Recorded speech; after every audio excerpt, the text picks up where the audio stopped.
अस्सलाम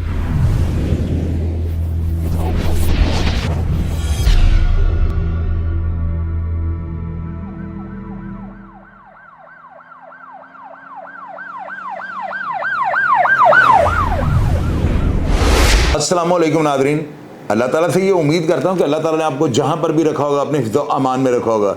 गुड्डू जलियाने वाला नाजरीन, आप ये देखें कि रात को जो है ना लाहौर के अंदर एक ऐसा वाक़या हुआ है कि अगर इस वाक़े के बारे में आपको ये बताऊँ ना कि ये गुजरात, नारोवाल, बल्कि पूरे पाकिस्तान के जितने भी इलाके हैं और जहाँ जितने बड़े बड़े वाक़यात हुए ना, उन सब वाक़यात को अब एक साइड पे कर दें।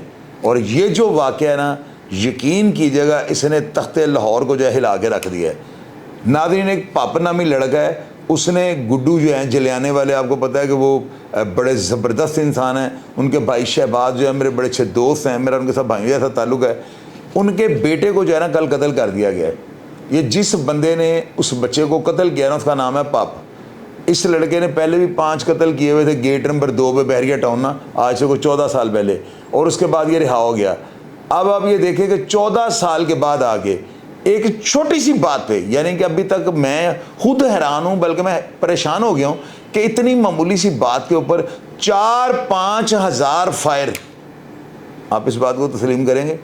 यानी पुलिस ने वहाँ से जिंदा गोली को 300-400 गोली जिंदा पकड़ी है, और उसके अलावा 2-2.5-3 हज़ार खौल जो है वहाँ से बरामद हुआ है। यानी कितनी गोली इस बंदे ने जो है गुड्डू भाई के बेटे के ऊपर चलाई होगी।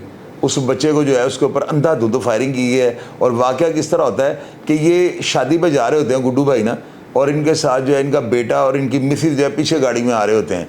तो ये जो पाप था ना, ये कहीं उनको ओवरटेक करने की कोशिश करता है, और ये बाद में जो है ना इनकी मैं तू थोड़ी बहुत होती है, चले यानी सरे राह जाते हुए ना। और उसके बाद जिस फंक्शन पर ये जाते हैं वहाँ पर वो पापा आगे इनको कहता है आपने मुझे नहीं पहचाना, मैं पापू, तो जो भी है ना आप मेरे बड़े हैं, ये है वो, मामला रफा दफा हो गया है। अब उसके बाद ये शादी से वापस जाते हैं गुड्डू भाई। जब ये वापस जाते हैं तो इनका बेटा और साथ इनके कुछ अजीज़ों कारब जो है ना फार्म हाउस पे जाने लगते हैं। आप यकीन कीजिएगा इस बंदे ने घात लगाया हुआ था, और गांव से निकलने का जो रास्ता था ना वहाँ पे ये खड़ा था। इसने गाड़ियों के ऊपर जो है ना इस तरह से फायरिंग किया है। नाज़रीन, आप यकीन कीजिएगा शहर लाहौर में जो है ना ये तारीख रकम हो गई है। जिस तरह ईद मिलादुन्नबी पे ताहिर प्रिंस के ऊपर फायरिंग हुई थी ना, उस वाक़े को भी जो है ना इतनी गोली वहाँ पर भी नहीं चली जो गोली यहाँ पर चल गई है। आप यकीन कीजिएगा सुंदर के इलाके के अंदर ये दर्ज होने वाली FIR, मैं गारंटी दे सकता हूँ कि लाहौर के अंदर दोबारा इस तरह का वाक़या नहीं होगा। इतनी शदीद फायरिंग, और बात भी कोई नहीं, अभी तक मंजर-ए-आम पे कोई बात नहीं आ रही। और लोग ये चैम को ये कह रहे हैं कि उसको कोई पुरानी रंजिश थी, जो शरीका बरादरी इनका था, ज़ाहिर है अजीज़ भी था इनका। वो पापा जो है ना गुड्डू जलियाने वाला है, वो जो है यानी ये तहरीक लब्बैक पाकिस्तान के बड़े मुतहर्रिक कारकुन हैं और बड़े ज़बरदस्त यानी कि अहदेदार हैं, बड़ी खिदमात है उनकी तहरीक लब्बैक पाकिस्तान के लिए। तो कल जो है ना मौलाना खादम हुसैन रिजवी साहब के बेटे ने 7 रिजवी ने उनकी नमाज़ जनाजा करवाई है। और आप यकीन कीजिएगा नाज़रीन, 100 का मुकाम है इस वक्त जो है ना जलियाने में, तो है ही है। जिस बंदे ने ये खबर सुनी है वो हैरान परेशान होकर रह गया कि यार शहर लाहौर के अंदर 3-4 हज़ार फायर, कोई मजाक नहीं है ना। आप अंदाज़ा लगाएं क्लाशनकोफ चल रही हो और उसमें से 2-3-4 हज़ार फायर हो जाए तो ये मामूली बात है। आप यकीन कीजिएगा कि सुंदर का इलाका तो है ही है, वहाँ पे तो ये वारदात हुई है, पूरी डिवीज़न जो है हिलकर रह गई है कि यार इस पाप को जो है कितनी को रंजिश थी या क्या इसके दिल के अंदर गिरी थी कि इसने इतनी गोली चला दी। अब पापू भी पकड़ा गया हुआ है, उसका बेटा जो है वो भी पकड़ा गया हुआ है। गुड्डू जलियाने वाले जैन का बेटा जो है ना, मैं तो कहूँगा वो बच्चा मासूमियत में मारा गया, 22 साल उसकी उम्र थी, और वो दुनिया फानी से जो है ना कूच कर गया। कितनी बड़ी ज़्यादती है। उनकी मिसिस को भी फायर लगा है। उनके कई जो बंदे हैं ना, जो गनमैन वगैरह जो वहाँ पे गए हैं, तो मौके के ऊपर पहुँचते उनके ऊपर भी फायरिंग हो गई है। यानी कई अफराद को वहाँ पे ज़ख्मी कर दिया गया है।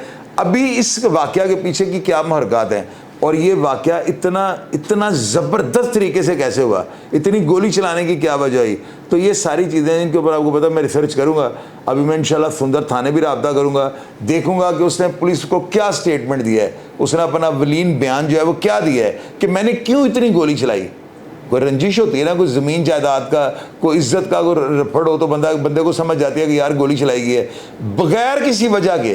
आप यकीन कीजिएगा ये वाहद इतनी गोली चली है कि जिसकी वजह ही कोई नहीं, बगैर किसी वजह के, बगैर जवाज के जो है गोली चला दी है। पता नहीं उसने नशा किया हुआ था या ताकत का खुमार था, मुझे इस बात की समझ नहीं आ रही। नाज़रीन, कम अज़ कम 10 के करीब अफराद जो है ना उन्होंने ये सारा हमला किया है। 7 अफराद के ऊपर FIR दर्ज हुई है और 3 अशखास जो है ना अभी तक पकड़े गए हैं। पापा जो मेन बंदा है वो भी पकड़ा गया है, उसका बेटा भी पुलिस ने अरेस्ट कर लिया और एक बंदा और साथ पकड़ा गया है।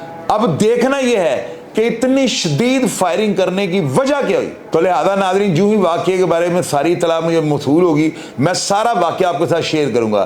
कमेंट बॉक्स में अगर आपके पास इस वाक़या के मुतालिक कोई इत्तला हो, लाजमी लिखिएगा ताकि लोग उसको पढ़ सकें। अपना ढेर सारा ख्याल रखिएगा जी। पाकिस्तान जिंदाबाद।